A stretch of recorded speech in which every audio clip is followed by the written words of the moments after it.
Smart but sparse changes keep the Pixel 10 Pro XL among the top Android phones. It remains underpowered for tasks like gaming, but that doesn't matter if your focus is on the still excellent cameras, super bright display, or AI features.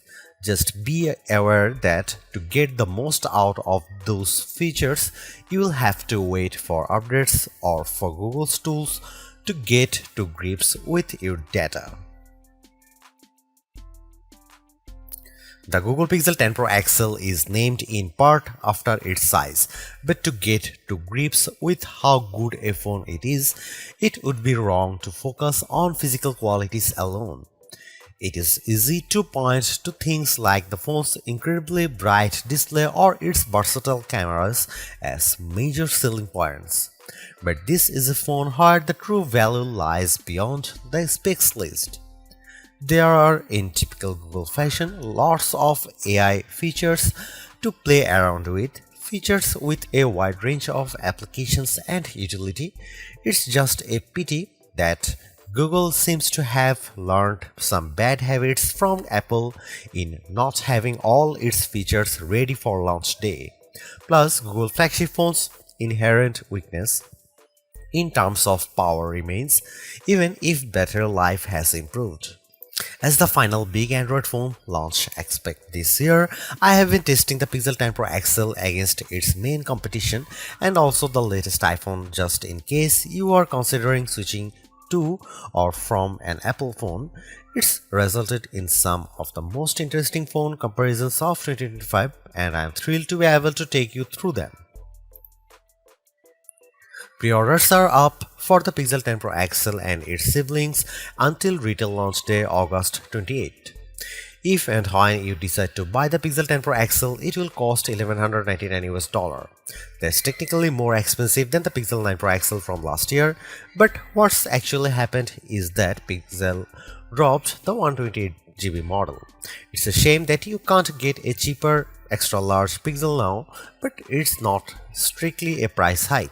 If storage matters to you, you can spec 512GB or 1TB for $1,319 and $1,549 respectively. But increasing the storage locks off certain color options. Only Obsidian Black offers all three options, while Jade Green is only available in the basic 256GB. There are no big changes from last year in terms of overall shape or materials. Google is still using matte textured toughened glass on the back, Gorilla Glass Victus 2 on the front and shiny aluminum sides holding them together. There is still a reliable IP68 dust and water resistance rating too. There are alterations to be found if you look closer. Google made the phone's rear G logo metallic, slimmed and bezel around the rear camera bar, moved the SIM card tray to the top of the phone and added a second speaker opening to the bottom. But the only real difference is the overall width. The size change results in a larger display and a total weight that's about 5% heavier than the Pixel 9 Pro XL. That gives the Pixel 10 Pro XL the status of the heaviest of the main flagship phones on sale today, although only by a few fractions of an ounce. One other changes that applies only in US Pixel 10s is the removal of physical SIM support. It's eSIM only for American customers, while the rest of the world can still plug in their nano SIM card. Your four color choices for the Pixel 10 Pro XL are Moonstone Blue Gray, Jade Green, Porcelain White or Obsidian Black. It's a reasonable amount of choice, but the Pixel 10 base model has the most eye-catching hues in the family. The 6.8-inch 120Hz refresh rate adaptive display on the Pixel 10 Pro XL is slightly larger than the Pixel 9 Pro XLs, but still a little smaller than the equivalent Samsung or Apple models. But the size difference is offset by the Super Actua screen's incredible brightness. Google Pixel 10 Pro XL can reach 2555 peak brightness, where Samsung Galaxy S25 Ultra can reach 1860. And iPhone 16 Pro Max can reach 1553. The results above show just how intense the screen brightness on the Pixel 10 Pro XL can be, even compared to last year's Pixel 9 Pro XL. The Galaxy S25 Ultra does have the advantage of an anti-glare layer in its display, which helps deal with strong single sources of light, but in generally bright environments, and you have an easier time looking at the pixel's screen. Looking to the other results, we see the Pixel 10 Pro XL lags behind the S25 Ultra in terms of color gamut coverage and also color accuracy. In the default vivid color profile, the potential buyers needn't worry too much about that. The Pixel 10 Pro XL is still a great device for watching video or browsing photos on.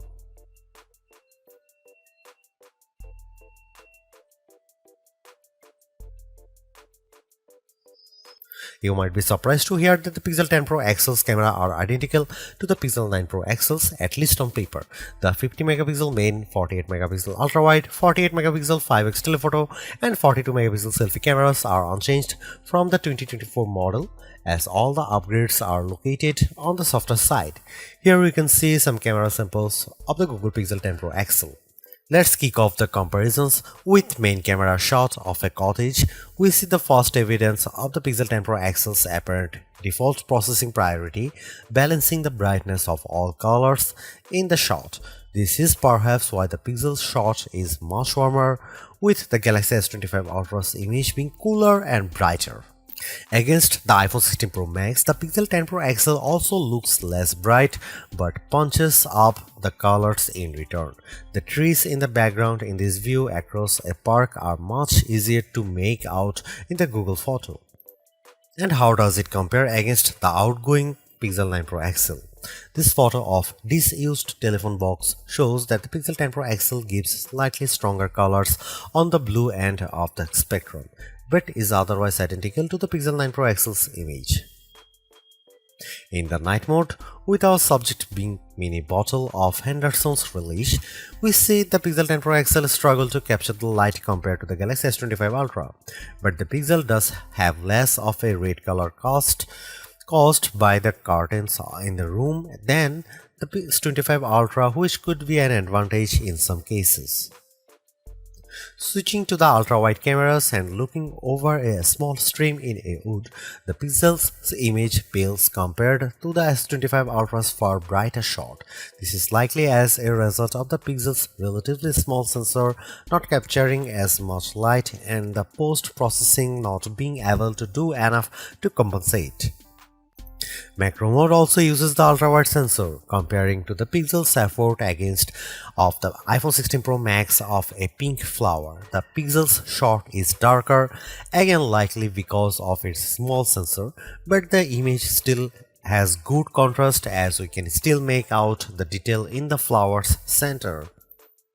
The final rear camera on the Pixel we need to look at is the 5x telephoto camera, which I pointed at a breeze over a lake. The Pixel has tried to balance the mix of light and shade in the shot, resulting in an apparent lack of color compared to the S25 Ultra, while the Samsung's shot's richer color of the water is appealing. The breeze is blown out in return. The Pixel 10 Pro XL's telephoto camera offers up to 100x max magnification for the first time, except with the power of ProRes zoom. Images at the level are still legible, albeit potentially inaccurate, but let's start at a less extreme 50x. Zooming in on a milestone's curved lettering, it's already obvious that the Galaxy shot is noisier than the Pixel's, but based on my own observation, the Pixel has over-smoothed the stone, removing some of the texture in an effort to clean up the shot. At 100x, this effect is even more noticeable. A stone that's been sitting outdoors for who knows how long is unlikely to be as smooth as the Pixel's shot would have you believe. But in terms of legibility, while both photos still show the lettering clearly, the Pixel shows them in crisper detail. When exporting the images, the Pixel 10 Pro XL conveniently gives you both your original ProRes zoom shot and the processed version, along some interesting comparisons. For instance, we have here a church window about 1000 feet away from where I was standing as I took the photo. It's an impressively sharp shot, but the pixels processing system seemed to have read the stone bars between the glass as wood, adding a vertical grain effect. While the detail of the brickwork has been impressively recovered, it shows a big limitation of these generative detail enhancing tools. It shows you what's likely to be there rather than what truly is there. Google enhanced some of the camera's associated features, such as making best take active automatically with enough photos and offering 50 megapixel resolution for portrait modes. But the all-new feature, and the one I spent the most time with, was Camera Coach, the new photography teaching tool that's accessible right from the viewfinder. This is currently in preview, so hopefully it powers will multiply in the future, but right now it's more of an interactive forming tool. It will detect what you are pointing the camera at, offer some suggested compositions, and then give you tips on which camera lens to use, where to stand, and how to position the subject. If you can, it's a fun, personalized way to learn. But there are so many more tools in the Pixel 10 Pro XL's toolbox. I hope more options or perhaps an advanced mode appear in future to help guide users to try even more, like switching between vertical and horizontal shots, setting a manual focus, or adjusting exposure.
Google's updated the chip in its Pixel 10 Pro models with a Tensor G5 and paired Pro models including the 10 Pro XL with 16GB RAM.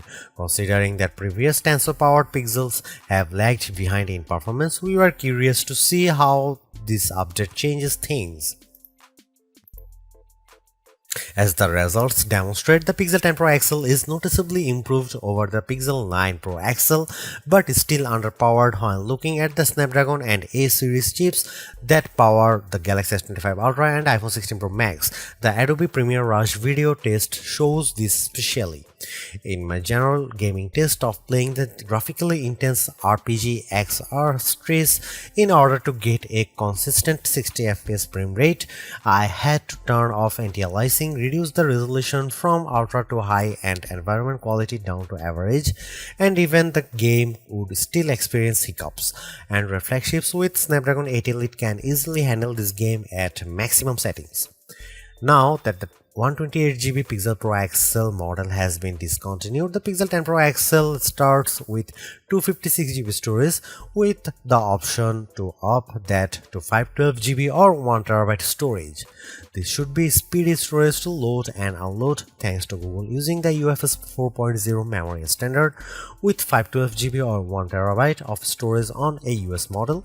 You also get zoned UFS, a feature that supposedly organizes data within your device's storage to improve its efficiency, speed, and the device's lifespan. We are not sure why this is limited to only a 2 out of 3 storage options and only to American customers, but it sounds like a bonus worth having. Google's made a few but effective upgrades to the Pixel 10 Pro XL. It's a masterclass in efficiency, changing and improving just enough to stay amongst the top of the pack in the most areas. The display's brightness is unmatched and the camera's ultrawide perhaps aside offer a balanced, natural look that I can see a lot of people liking. It's unfortunate that the Pixel 10 series is still the lowest powered of the flagship phones on sale today and lags behind its main rivals on battery efficiency. Hopefully, access to Google's latest AI tools makes up for that for anyone who decides to take the plunge, although perhaps give it a couple of months if this is your primary reason. Hopefully, by then the seemingly incomplete Magic Q and the preview version of the camera coach will have been made whole. The Galaxy S25 Ultra may still be a better pick for you if you want more power and power efficiency from your phone. The Pixel 10 Pro may also be a better fit than the XL, considering you only sacrifice display size and battery life for a cheaper phone that's otherwise just as capable as its larger sibling. But the Pixel 10 Pro XL is the most capable and competitive of Google's latest batch of phones. If you are buying a phone right now and want best-in-class software combined with top-tier hardware, this Pixel is probably the one to pick.